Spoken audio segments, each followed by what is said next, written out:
Hello everyone, welcome to academic solution. তো আশা করছি তোমরা সবাই অনেক বেশি ভালো আছো। তো আজকের এই ভিডিওতে আমরা মূলত আলাপ করবো তোমরা যারা সপ্তম শ্রেণীর শিক্ষার্থী আছো, তোমাদের বার্ষিক পরীক্ষায় এই স্বাস্থ্য সুরক্ষার বিষয়ের প্রশ্নটা কীরকম হতে পারে সেটা নিয়ে আলোচনা করা হবে। তো তোমরা যারা নতুন আছো এবং এখন যাই চ্যানেলটিকে সাবস্ক্রাইব করে নিই, দ্রুত সাবস্ক্রাইব করে নাও। তো চলো আমরা শুরু করি। তো তোমাদের প্রথমেই কী থাকবে, নৈর্ভিত্তিক প্রশ্ন কয়টা থাকবে? 15টা। তো এই 15টার জন্য তুমি কত মার্ক পাবে? 15 নাম্বার পাবে, ঠিক আছে।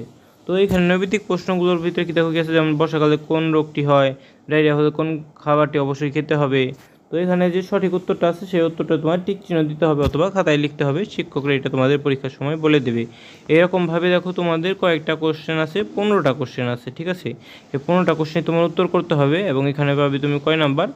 15 নাম্বার। এরপরে তোমার দেখো বিভিন্ন এক কথায় প্রশ্নের উত্তর আছে, যেমন বিয়ের ক্ষেত্রে পুরুষদের কমপক্ষে কত বয়স হওয়ার দরকার, কারোর সাথে কুরুচিপূর্ণ আচরণ করা কী বলে, এরকমভাবে 1 2 3 4 5 6 7 এবং নিচে দেখো আরেকটা 3টা কোশ্চেন, টোটাল 10টা কোশ্চেন আছে এবং এর জন্য তুমি পাবে 10 নাম্বার। তো এই সবগুলো উত্তরই তোমার করতে হবে। এরপরে তোমাদের আবার কিছু সংক্ষিপ্ত প্রশ্ন আছে 10টা, এই 10টার উত্তর করতে হবে। এক একটা কোশ্চেনে তুমি 2 করে পাবে, ঠিক আছে, এবং এখানে পাবে টোটাল তুমি 20 নাম্বার। তো দেখো এরপরে তোমার কী আছে, যে তোমার আছে এরপরে রচনামূলক প্রশ্ন। রচনামূলক প্রশ্ন এখানে তোমার 3টার উত্তর করতে হবে এবং 3টার জন্য তুমি পাবে 15 নাম্বার। 1 2 3, 3টায় 15 নাম্বারই পাবে।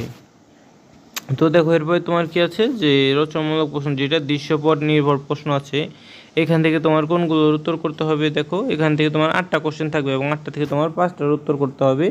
তো 7টার থেকে 5টা থাকতে পারে। তো এই 5টার যদি উত্তর করো তুমি পাবে 5 40 নাম্বার পাবে, একটা কোশ্চেনের মান 8 করে।